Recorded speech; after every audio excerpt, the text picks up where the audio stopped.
More on this, I'm now joined by Julien Barnes-Dacey from the European Council on Foreign Relations. He's the director of the Middle East and North Africa programme. Hello, thank you very much indeed for your time.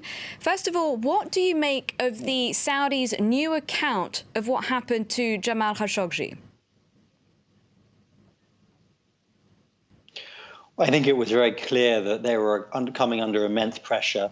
And evidence was coming out on a day-by-day basis about clear involvement of embassy members or Saudi officials within Khashoggi's appearance. So I think clearly now they're trying to change their story to provide a means of essentially averting some of this intense pressure and diverting it in particular away from the Crown Prince, who many see as being ultimately responsible for this. That's the thing. The foreign minister was really adamant that the Crown Prince had nothing to do with the murder. Is that plausible, though, that something like this could happen with him having no knowledge whatsoever? That's certainly what they're saying, but it does seem very hard to fathom that, given the proximity of people close to the Crown Prince who are alleged to have been involved in this operation, but also the fact that he has so clearly centralized control, taken hands-on decision over these hands-on authority over these kind of security decisions. It does stretch the imagination to believe that something like this could have happened without his authority.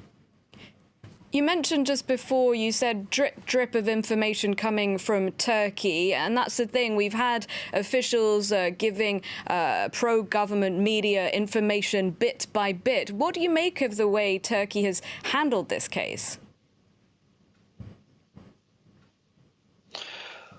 Well, I think it's hard to read exactly what they are doing. On the one hand, it does seem that they've been trying to push Saudi into a corner in terms of forcing them to acknowledge their involvement in this case, and possibly to try and extract something for that and try and force the Saudis to pay some kind of political or economic price to keep the situation under control.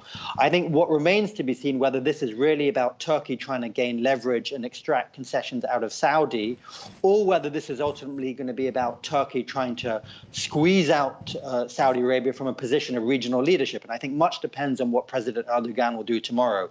Is he going to brutally expose what the Saudis have done with undeniable, incriminating evidence that will give them nowhere to hide any longer? Or will he actually try and control the information that's coming out, continue to give the Saudis a means of averting pressure from MBS, and as a price for doing that, possibly get economic or political rewards for Ankara? I think that's what we haven't decided yet. We can't see yet. What kind of concessions or economic political rewards might Ankara want from the Saudis? Well, I think probably economic more than anything. I think the Turkish economy is in dire straits. Erdogan is struggling in the face of these domestic pressures. Riyadh has the capacity to offer them significant financial rewards in terms of economic aid, in terms of trade, in terms of other such things. And that might be the price that Erdogan is trying to extract from Riyadh to make him push this issue aside and not put on the table the evidence, and I think we all believe that Ankara does have, in terms of really showing what really happened and pointing the finger or not at Riyadh. And where does the relationship between Riyadh and the US stand right now? Because Donald Trump, his first trip abroad was to Saudi Arabia. He was very slow to condemn the Saudi authorities or say anything negative. And he was talking a lot about the ties between the two countries and business deals. Now, though, he's mentioned lies. So what does that tell us?